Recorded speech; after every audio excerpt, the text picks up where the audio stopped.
बंदी छोड़ सतगुरु रामपाल जी महाराज जी की जय हो। परमात्मा की सभी प्यारी आत्माओं को दास का सत्साहिब। ये जो अखबार की कटिंग किसी भाई ने ग्रुप में डाली है, जिसमें सतलोक आश्रम मैनेजमेंट हरियाणा के पदाधिकारी लोग और मैनेजमेंट के मीडिया प्रभारी चांद राठी जी प्रेस कॉन्फ्रेंस के माध्यम से पत्रकारों से कह रहे हैं कि यदि केस वापस नहीं लिए तो चुनाव में करेंगे भाजपा का बहिष्कार। अब पुण्यात्मा इसी को कहते हैं थूक के चाटना। प्रेस कॉन्फ्रेंस के माध्यम से देश दुनिया के सामने कह रहे हैं, यदि हमारे ऊपर लगे मुकदमे वापस नहीं लिए। कौन से मुकदमे? बरवाला कांड के समय सतलोक आश्रम मैनेजमेंट हरियाणा वालों के ऊपर हरियाणा की भाजपा सरकार ने जो मुकदमे लगाए थे, उसके विषय में ये सतलोक आश्रम मैनेजमेंट हरियाणा वाले, उनके मीडिया प्रभारी कह रहे हैं, यदि केस वापस नहीं लिए तो चुनाव में करेंगे भाजपा का बहिष्कार। अब ना ही तो भाजपा ने केस वापस लिए और उसके बावजूद भी इस सतलोक आश्रम मैनेजमेंट हरियाणा ने बहिष्कार तो छोड़िए, उल्टा उन्हीं का समर्थन कर दिया। और आप सब जानते हैं, वो पीला पर्चा निकाल के और गुरुजी का आदेश बताकर भाजपा सरकार को तन मन धन से समर्थन दिलवा दिया।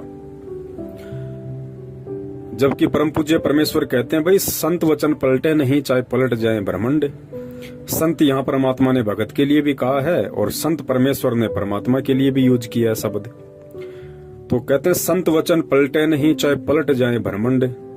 तो इनका तो भाई हर महीने में एक पलटवार होता है। ये कभी बीजेपी का समर्थन कर देते हैं, कभी ये लोग बीजेपी का पक्ष ले लेते हैं। अभी बहुत सारे भगत भाई बहनों के मन में ये सवाल चल रहा होगा कि भाई आज से पहले इन सतलोक आश्रम मैनेजमेंट हरियाणा वालों ने, जहां इन्हें लगा कि यहाँ हमारा स्वार्थ है, यहाँ हमारा मनोरथ पूरा हो सकता है, इन लोगों ने बिना आगा पीछा देखे उन लोगों का समर्थन कर दिया।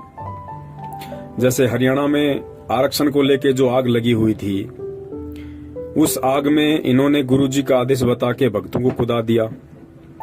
राजस्थान में एक गैंगस्टर था आनंद पाल सिंह, जो अभी तो मर चुका है पुलिस एनकाउंटर में। उसकी सीबीआई जांच के लिए अपने राजनीतिक स्वार्थों को लेकर करणी सेना के कुछ लोग उसकी सीबीआई जांच का समर्थन कर रहे थे।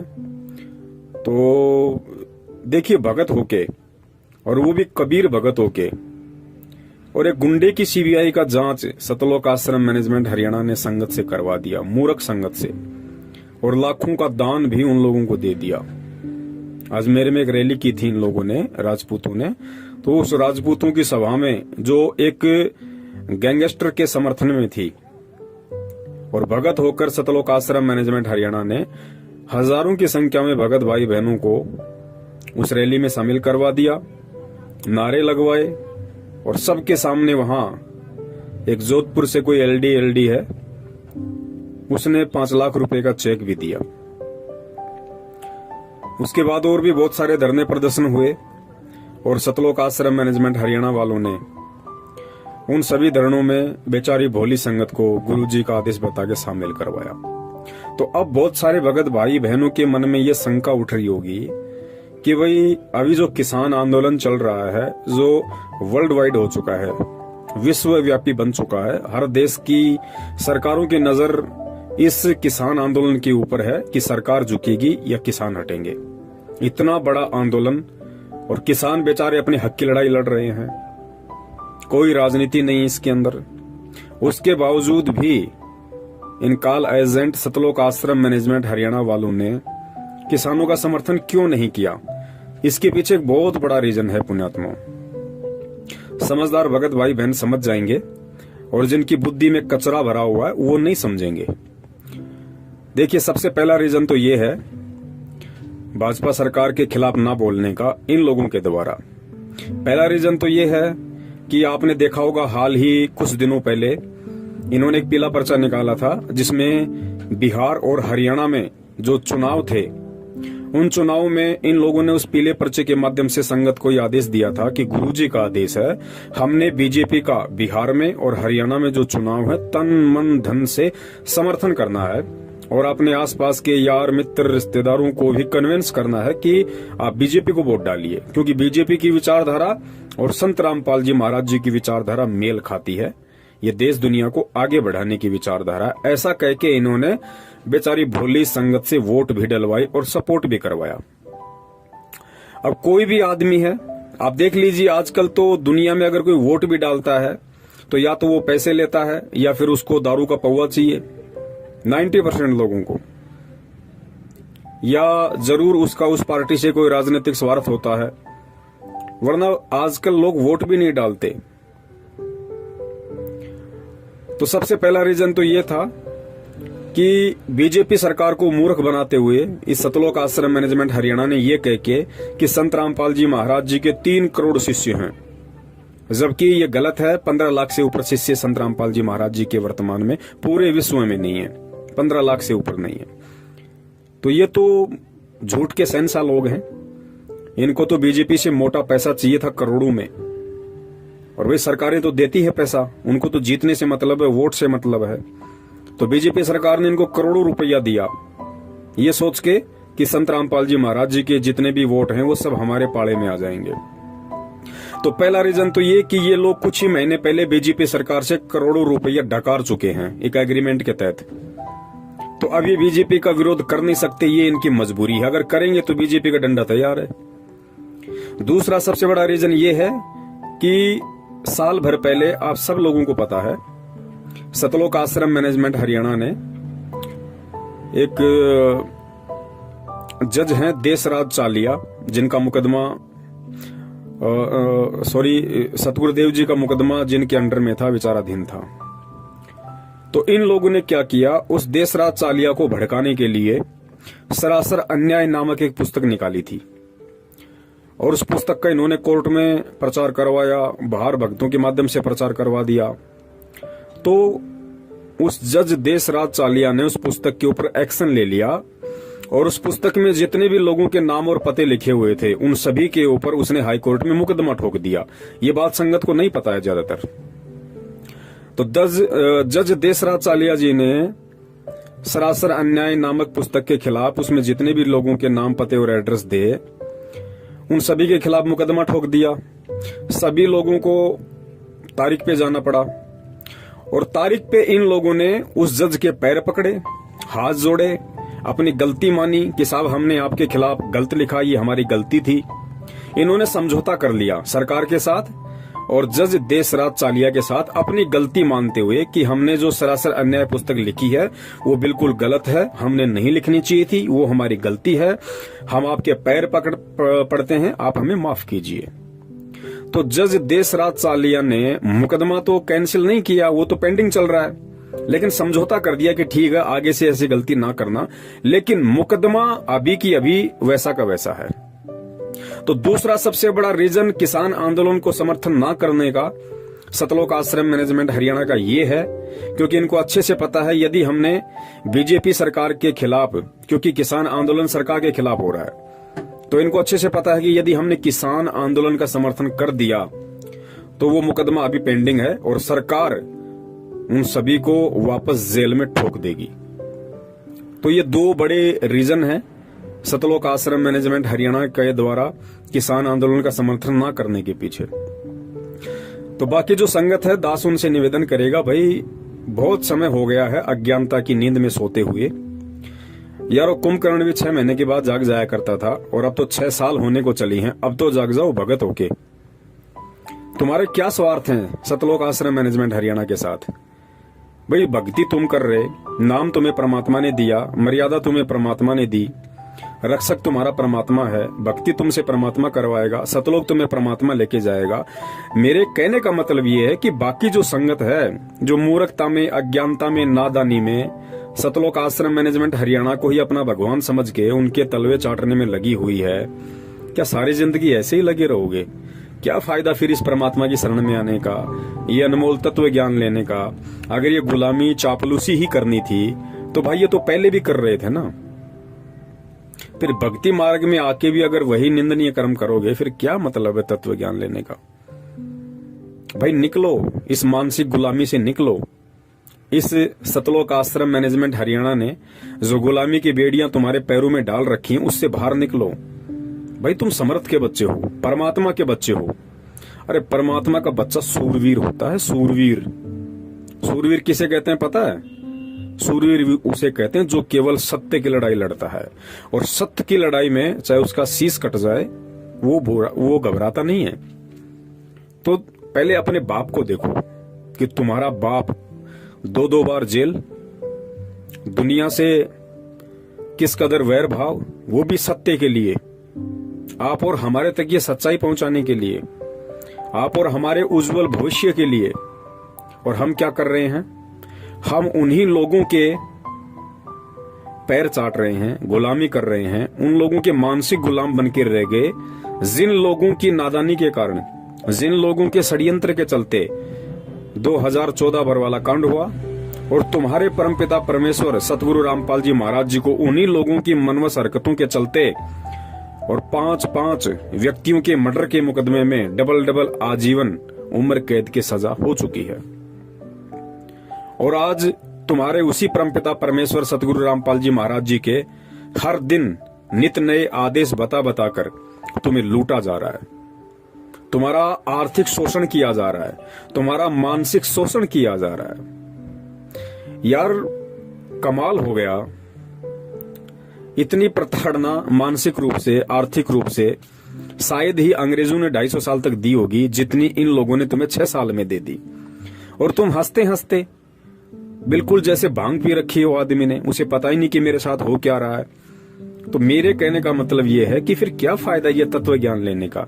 क्या फायदा फिर संत रामपाल जी महाराज जी की शरण में आके भक्ति करने का? चले जाओ आसाराम जी की शरण में, चले जाओ राम रहीम जी की शरण में, चले जाओ धन सतगुरु में। क्या फायदा फिर यहाँ आके? अरे ये निराला पंथ है भाई, दुनिया से हटके है। इसके नियम कायदे कानून भी दुनिया से हटके हैं। यहाँ गुलामी के लिए जगह नहीं है, चापलूसी के लिए जगह नहीं है। इस मार्ग में वही टिकेगा जो सूरवीर होगा, और इस मार्ग में गुलामी वही करेंगे जो गीदड़ होंगे, जो डरपोक होंगे। वही लोग इस मार्ग में चापलूसी करेंगे, गुलामी करेंगे। सतलोक आश्रम मैनेजमेंट हरियाणा का सतगुरु रामपाल जी महाराज जी से कोई संबंध नहीं है। ये बरवाला कांड के दूसरे दिन ही परमात्मा ने पूरी दुनिया के समक्ष मीडिया के सामने प्रस्तुत कर दिया था, ये कहते हुए कि राष्ट्रीय समाज सेवा समिति मेरी नहीं है, ना मैंने कोई कमांडो बना रखे थे और मुझे भी बंधक बना रखा था। और जो काले कपड़े वाले लोग थे वो राष्ट्रीय समाज सेवा समिति के थे, और समिति मेरी नहीं है। ये परमेश्वर ने पूरी दुनिया के सामने कहा है। समझते हो इस बात को? साधु वचन पलटे नहीं, चाहे पलट जाए ब्रह्मांड। लेकिन गुरुजी को कोई साध माने तब ना, गुरुजी को कोई परमात्मा माने तब ना, गुरुजी को कोई संत माने तब ना। ये बातें तो उन लोगों पे लागू होती हैं जो अपने गुरुदेव को परमात्मा मानते हैं, जो अपने गुरुदेव के एक एक वचन और एक एक आदेश की पालना करते हैं, जिनको ये पक्का पता है कि उनका गुरुदेव दोगला नहीं है। ये उन लोगों के लिए है। लेकिन बाकी संगत जो सतलोक आश्रम मैनेजमेंट हरियाणा के पीछे लगी हुई है, वो तो अपने परमात्मा को दोगला मानती है। उन्हें तो पता है कि हमारे गुरुजी तो पल पल में बातें चेंज कर सकते हैं, अपने विचार बदल सकते हैं, क्योंकि वो संत तो है ही नहीं, और उनके वचन तो कभी भी पलट सकते हैं। तो वही लोग गुरुजी की बातों पे अविश्वास कर रहे हैं जिन लोगों को अभी अच्छी तरीके से ये ज्ञान नहीं हुआ है, जो लोग अभी भी अपनी परंपरागत सोच और मानसिक गुलामी से बाहर नहीं निकले हैं। बाकी देखिए और कितने भगत हैं 70% को छोड़ के, जो 30% भगत हैं, जो आज सत्सेवकों के नाम से जाने जाते हैं, जो किसी के दबाव में फैसले नहीं लेते, वो किसी के आगे झुकते नहीं हैं, वो किसी से डरते नहीं हैं। उनको परमेश्वर ने तत्व ज्ञान दिया है, वो पूरी दुनिया को उस तत्व ज्ञान रूपी बैलेंस में तोल के देखते हैं। उनके आगे कोई भी आदेश यदि निकाला जाता है, कोई भी पीला पर्चा उनको दिया जाता है, तो सत्सेवक ऐसे आंख बंद करके विश्वास नहीं करते, क्योंकि परमेश्वर ने कहा कि बेटा मैंने तुझे जो अनमोल तत्व ज्ञान दिया है वो हर दुनिया की समस्या का समाधान है, हर संकट का समाधान है, हर बातचीत का हल है। तो सत्सेवक जो भी आदेश आते हैं उनके सामने, तो सत्सेवक सबसे पहले उन आदेशों को अपने परम पूज्य गुरुदेव जी के सत्संग से तोल के देखते हैं कि गुरुदेव जी ने सन 1994 से आज तक जितने भी सत्संग किए हैं, जो आदेश और निर्देश हमें भक्ति मार्ग में दिए हैं, क्या इस पीले पर्चे का जो ये आदेश है, जो लिखा हुआ है, ये मेरे गुरुदेव के वचनों से मेल खाता है या नहीं खाता है? अगर गुरुदेव के वचनों से मेल नहीं खाता है तो वो हमारे लिए अस्वीकार्य है, हम उसकी निंदा करते हैं, हम उसको स्वीकार नहीं करते, क्योंकि फिर वो किसी गधे का आदेश है, हमारे गुरुदेव का आदेश नहीं है। गधा यानी जीव और परमेश्वर गुरु यानी पीव, वो पीव के आदेश नहीं, वो जीव के आदेश हैं। तो जीव तो गधा भी है, जीव कुत्ता भी है, जीव इंसान भी है। तो हम उन चीजों को नहीं मानते और ये रिहर्सल हो रही है हमारी, क्योंकि इतना ज्ञान देने के बाद सतगुरु स्वयं परीक्षा लेता है। प्रेरणा काल की होती है और काल के माध्यम से ही परमात्मा अपने बच्चों की परीक्षा लेता है। ये आपको ज्यादा समझाने की जरूरत नहीं है, क्योंकि ऐसे बहुत सारे एग्जाम्पल, बहुत सारे ऐसे उदाहरण हैं। क्योंकि काल ने परमेश्वर से कहा था कि परमात्मा, जब आप पिछली पीढ़ी में जाओगे या आप नीचे जाओगे, आप केवल अपना ज्ञान देना। और एक दो वचन और मांगे थे कि परमात्मा आप कलयुग में जितने मर्जी जीव ले जाना, 3 युग में जीव ना लेके जाना। तो काल तो खुश हो रहा था ये वचन मांग मांग के कि मैं सभी जीवों को तब तक भ्रमित कर दूंगा, कोई भक्ति के लायक बचेगा ही नहीं, आप पे कोई विश्वास करेगा ही नहीं, सबको पत्थर पुजारी बना दूंगा, सबकी बुद्धि पे अज्ञानता का मोटा ताला जड़ दूंगा, भ्रष्ट कर दूंगा सबको मन कर्म वचन से। लेकिन परमेश्वर को पता था कि काल भी तो एक जीव है, तो परमात्मा को पता था कि ये जो वचन मांग रहा है वो मेरे लिए हितकारी है, वो मेरे पक्ष में है। और परमेश्वर की सोच से बाहर काल वचन भी नहीं मांग सकता। काल ने अगर वचन मांगे थे तो परमेश्वर की परिधि के अंदर ही मांगे थे। परमेश्वर अगर ना चाहते तो नहीं मांगता, लेकिन परमेश्वर भी यही चाहते थे कि ये जो मांग रहा है बस यही मांगे और वो मेरे लिए उचित रहेगा।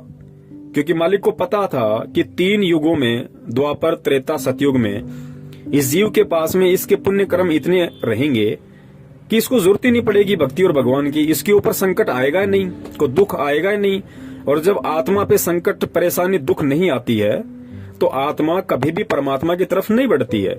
तो परमेश्वर को पता था कि 3 युग तक तो ये खूब मौज मस्ती करेगी, इसके पास इतने पुण्य हैं। लेकिन जब चौथा युग कलयुग आ जाएगा और इसके पुण्य समाप्त होंगे, पाप कर्मों का दौर शुरू होगा, उसके बाद आत्मा रोएगी। जब आत्मा रोती है तो परमात्मा उसकी सुनता है।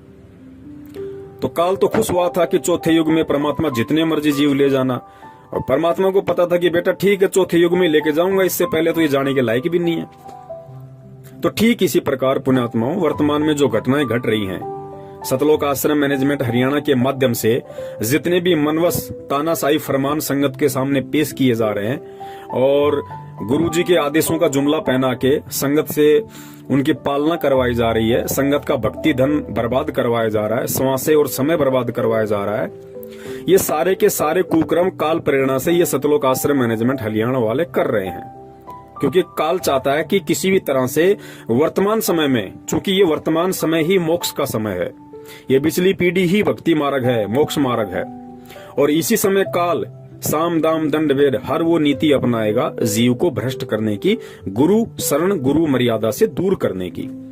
तो वो काम वो कर रहा है और परमात्मा चुपचाप देख रहा है कि भाई मैंने भी तो सन 1994 से ये ज्ञान देना शुरू किया था, सारा भक्ति विधान बता दिया, सब कुछ मैंने इन बच्चों को बता दिया है, अब बाकी क्या रह गया। तो परमात्मा भी देख रहा है कि जो मेरा होगा, वास्तव में जो मेरा होगा, मेरा हंस होगा, मेरा भगत होगा, मेरा बच्चा होगा, वो तो मेरे ज्ञान को आधार बना के, और मेरी एक वाणी है कि कहे कबीर सोए जन मेरा, जो नीर खीर का करे निबेरा, कि जो मेरा हंस होगा, जो मेरा भगत होगा, वो गलत और सही इन दोनों को देख के, सोच के, समझ के, पढ़ के और निर्णय कर लेगा कि मुझे मेरे पिताजी ने क्या ज्ञान दिया है, मुझे मेरे पिताजी ने सामाजिक तौर पे और आध्यात्मिक तौर पे किस तरीके से चलने के लिए मुझे निर्देशित किया है। तो जो भगत होगा परमात्मा का, वो तो तुरंत फैसला कर लेगा अपना कि कौन सा तो दूध है, कौन सा पानी है, क्या मेरे लायक है और क्या मेरे लायक नहीं है। और परमात्मा लाखों को यदि नाम दीक्षा देते हैं तो लाखों पार नहीं होते। लाखों परमेश्वर के भगत कहलाने के, हंस कहलाने के लायक नहीं बनते। उनमें से कुछ प्रतिशत होते हैं जो परमेश्वर के हंस होते हैं, जिनके लिए परमात्मा यहां आते हैं, इस गंदे लोक में ऐसे दुख उठाते हैं, ऐसी परिस्थितियों में ज्ञान प्रचार करते हैं, अपने बच्चों तक अपना संदेशा पहुंचाते हैं।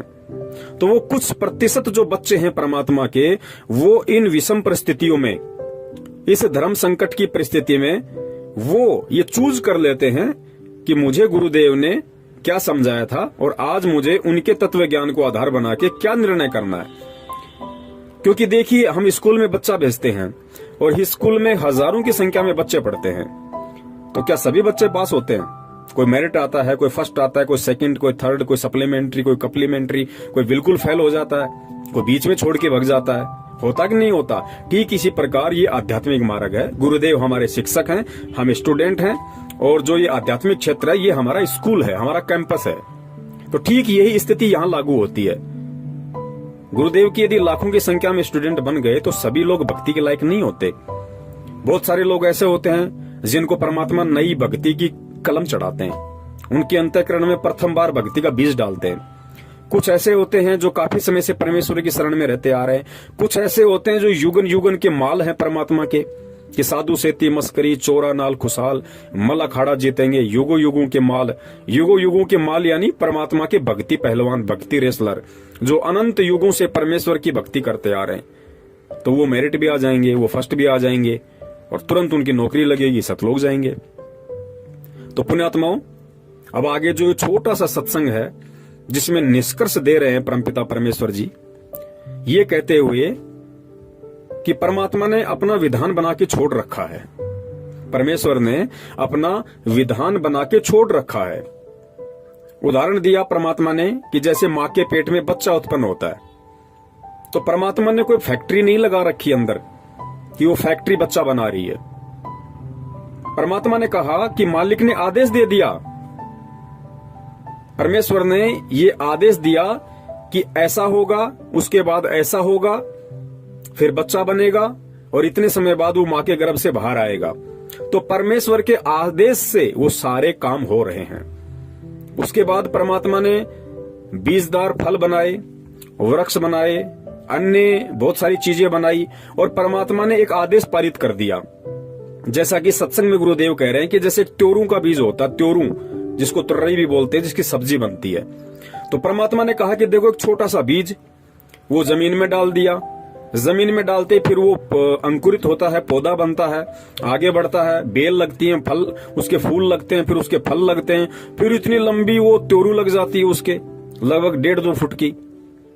तो परमेश्वर ने बताया कि परमात्मा उसके पास नहीं बैठा कि लो आज मैंने जमीन में डाल दिया, 2 दिन बाद ये अंकुर फूटेगा, फिर ऐसा होगा, फिर ऐसा होगा। नहीं, गुरुदेव ने बताया कि परमेश्वर ने एक विधान बना के छोड़ दिया कि ऐसा होगा, उसके बाद ऐसा होगा, फिर ऐसा होगा, फिर इसके फल लगेगा।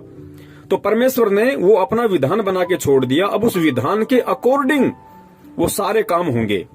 जो जैसा करेगा वैसा वो पाएगा।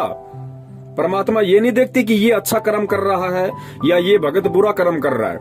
परमात्मा नहीं देखेगा इस चीज को। परमात्मा ने तो एक विधान बना के छोड़ दिया कि मेरा विधान ये है, जो ऐसा करेगा वो ऐसा फल प्राप्त करेगा अंत में, और जो ऐसा करेगा वो ऐसा फल प्राप्त करेगा अंत में। और सारे लेखे जोखे के लिए परमात्मा ने इसी मानव शरीर के अंदर एक गुप्त यंत्र बना दिया जिसको चित्रगुप्त कहते हैं। एक ऐसा चिप लगा दिया सूक्ष्म रूप वाला जो दिखाई नहीं देता, जिसको चित्रगुप्त कहते हैं। चित्र यानी चित्र, जो भी घटना घट रही है चित्र, और गुप्त यानी गुप्त रूप से जो दिखाई ना दे। तो हम जो भी मन वचन कर्म से जो भी हम क्रिया करते हैं, गुरुदेव ने बताया कि रोजाना उसका एक फैक्स परमात्मा के दरबार में जाता है और तुम्हारा एक विधान बन रहा है कि तुम क्या कर रहे हो और क्या नहीं कर रहे हो। और भक्ति मार्ग में आने के बाद, सतगुरु की शरण में आने के बाद, जो अनजान व्यक्ति हैं जगत वाले, उनसे भी ज्यादा अगर गलत काम करोगे तो तुम दोषी होगे परमात्मा के। जिस प्रकार गुरुदेव ने बताया कि एक छोटा बच्चा होता है और छोटा बच्चा यदि लैट्रिन खा ले, गोबर खा ले, तो माता पिता उससे नाराज नहीं होते, माता पिता दुखी नहीं होते। माता पिता को पता है कि अब ये नादान है, नासमझ है, बालक बुद्धि है, तो परमात्मा माता पिता उसको दूर करते हैं वहां से तुरंत। कुछ नुकसान हो जाता है तो डॉक्टर को भी दिखाते हैं, उससे नाराज नहीं होते। लेकिन वही लैट्रिन और गोबर यदि वो बच्चा 15 साल का होने के बाद खाए तो माता पिता उसको थप्पड़ मारेंगे। क्यों? क्योंकि माता पिता को पता है कि मूर्ख, जब तेरे को पता है कि ये लैट्रिन है, ये गोबर है, तू समझदार है, तू चल सकता है, बोल सकता है, तू समझ सकता है चीज को, तू चौथी क्लास में पढ़ रहा है, तू 5वीं में पढ़ रहा है, तूने लैट्रिन कैसे खाई, गोबर कैसे खाया तूने? तेरे अंदर अकल नहीं थी? तो माता पिता उसकी पिटाई करते हैं क्योंकि उसको मालूम था उन चीजों के विषय में, उसके बावजूद भी उसने गलती की तो वो सजा का हकदार हुआ। ठीक इसी प्रकार गुरुदेव ने बताया कि बेटा आध्यात्मिक मार्ग है। देखो, पहले हम जगत वाले थे, पहले हम भी अज्ञानी थे, तो हम कुछ भी कर रहे थे तो परमेश्वर ने हमें क्षमा किया, परमेश्वर ने हमें माफ किया और हमें अपनी शरण में लिया और ज्ञान दिया। और आज यदि ज्ञान लेके भी हम ये राजनीति करेंगे, कभी बीजेपी को वोट, कभी कांग्रेस को वोट, कभी कुछ करेंगे, कभी आरक्षणबाजी में शामिल होंगे। गुरुदेव ने बताया बेटो, कुपात्र को दान नहीं देना, दान लेने का अधिकारी केवल सुपात्र है और सुपात्र पूरी सृष्टि में केवल सतगुरु है। उसके बावजूद भी हम गुंडों की सीबीआई जांच के समर्थन में आएंगे, उनको 5-5 लाख रुपए का उनको पात्रों को चेक देंगे। जो धन लेने के अधिकारी केवल सतगुरु है। जाट आरक्षण में शामिल होंगे, उन हुक्का पाड़ों को, उन दारूबाजों को हम कभी 16 लाख का तो कभी 11 लाख का चेक देंगे जो भक्तों का दान था। तो परमात्मा का विधान कौन तोड़ रहा भाई? हम खुद इस विधान से परिचित होने के बाद भगत होकर हम परमेश्वर के विधान को तोड़ रहे हैं। तो परमेश्वर का आगे जो छोटा सा सत्संग है कि परमात्मा सिर में दर्द नहीं रखता, परमात्मा ने विधान बना के छोड़ दिया, जो जैसा करेगा वैसा अपना पाएगा। तो इस सत्संग को आप सुनिए और सत्संग को सुनने के बाद यदि इस संगत में कोई परमेश्वर की ज्ञानी आत्मा है जो विचार कर सकती है, मंथन करना जानती है, गुरुदेव के ज्ञान को आधार बना के जो आगे बढ़ रही है, जिसका मकसद केवल भक्ति करके सतलोक जाने का है, वो पुण्यात्माएं इस सारी वार्तालाप को मद्देनजर रखते हुए और सतगुरुदेव जी के इस 2 मिनट के सत्संग को, जिसमें परमात्मा ने विशेष तौर से कहा है कि परमेश्वर ने यहाँ हर चीज का एक विधान बना के छोड़ दिया और परमात्मा सिर में दर्द नहीं रखता। कोई ये सोचे कि गुरुजी जेल में बैठे बहुत दुखी हैं, बहुत परेशान है, नहीं भैया, परमात्मा दुखी ना परेशान। परमात्मा ने तो एक विधान बना के छोड़ दिया और उस विधान की सबसे बड़ी बात, हमें उस विधान की आके जानकारी दे दी।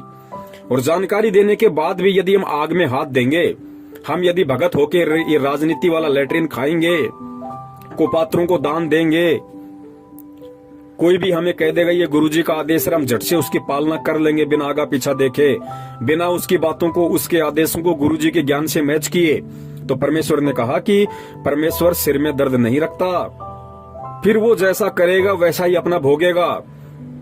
फिर ये ना कहना कि गुरुजी ने मेरे को कोई राहत क्यों नहीं दी, मैं भक्ति कर रहा हूँ, मैंने ज्योति करा दी, मैंने पाठ करा दिया, मैं 10 साल से गुरुजी का भगत हूँ, मुझे लाभ क्यों नहीं मिल रहा। भैया, परमात्मा सिर में दर्द नहीं रखता, परमात्मा ने अपना विधान बना के छोड़ दिया, उसके बाद जैसा तू करेगा वैसा तू पाएगा। चाहे परमात्मा की आंखों के सामने कर ले, चाहे परमात्मा की पीठ के पीछे कर ले।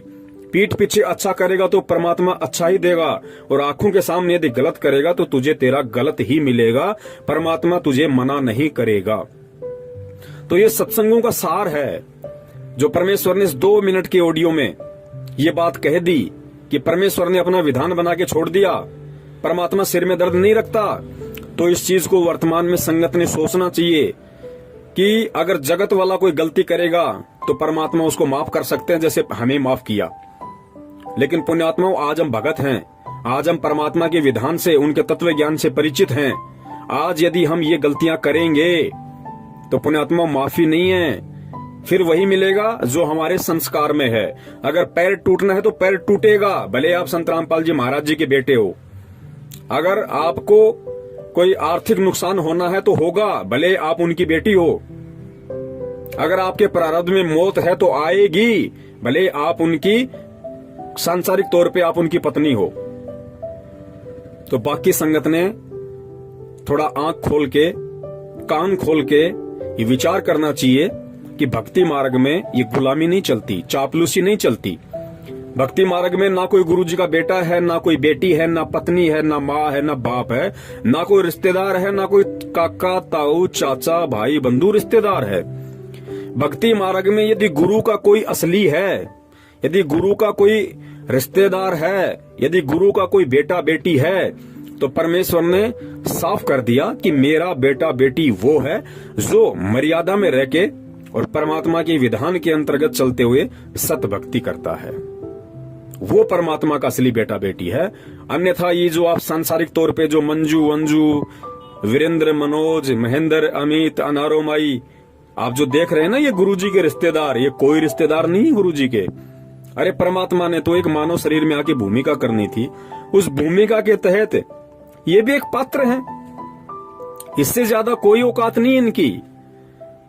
ये हमसे कोई बड़े नहीं है, ये कोई देवी देवता नहीं है, ये भी दो कौड़ी के जीव हैं जिन्हें हम गुरुजी का भाई बंधु बेटा बेटी रिश्तेदार समझते हैं। और ये तो संगत से भी गए गुजरे हैं, ये तो बाकी जो संगत है ये तो उससे भी गए गुजरे हैं।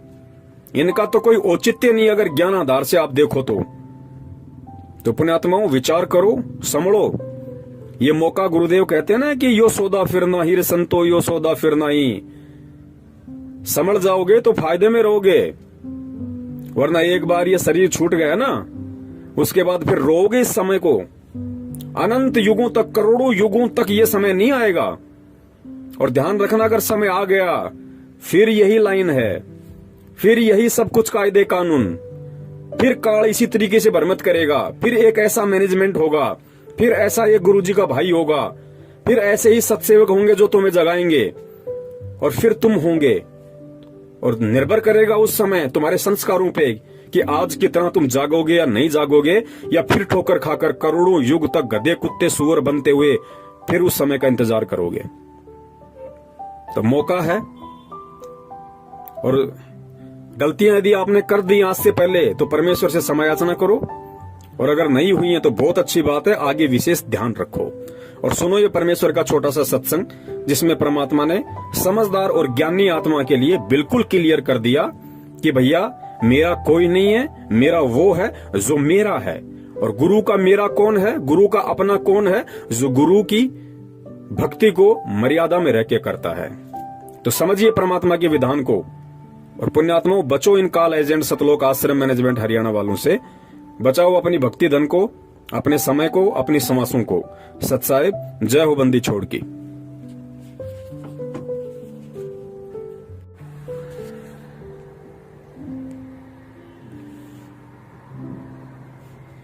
और उसको भी कह दिया कि तूने भी इसके ऊपर आसक्ता व्यक्त की है, तो परमात्मा के दिल से उतर गए हो और जाओ इसके साथ धक्के खाओ।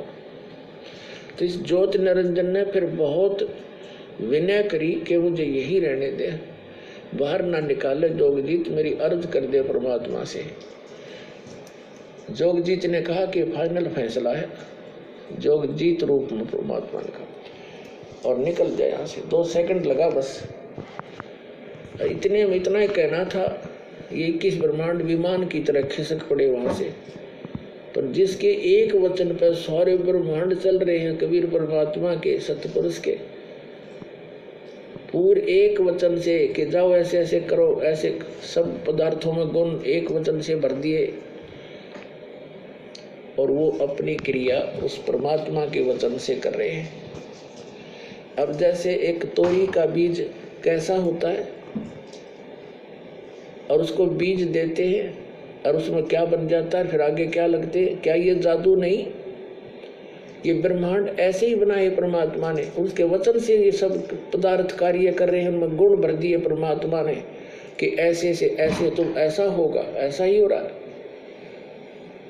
हमारा माँ के पेट में शरीर बनता है, एक पानी की बूंद तो है, अंदर फैक्ट्री लगा रखी है, उस मालिक का आदेश ऐसे होगा। अरे देखो क्या बने हैं, कैसे सुंदर, कितने कितने मोड़, कहाँ कहाँ इसमें हार्ड न्यारी, चाम अलग से, रक्त अलग से, सब मलमूत्र की कोथड़ी न्यारी न्यारी। कोई ये बना के दिखाओ साइंस वाले किसी मटेरियल से, ऐसे उस परमात्मा का ही मटेरियल है, उससे ये अनुसंधान कर लेते हैं। और भूल जाते हैं भगवान को।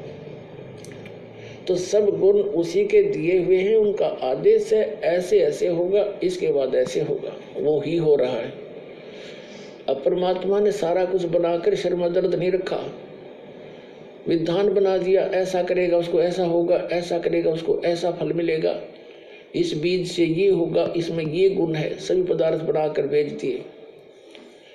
और फिर विधान बना दिया कि ये मंत्र जाप करोगे तो इस तरह लाभ होगा, ये आपकी आपत्तियां टल जाएंगी। तो उस विधान से हम परिचित नहीं थे, जिस कारण से हम दुख पा रहे थे। अब वो विधान इस दास को बता दिया परमात्मा ने और सरेआम कर्ण का आदेश दे दिया।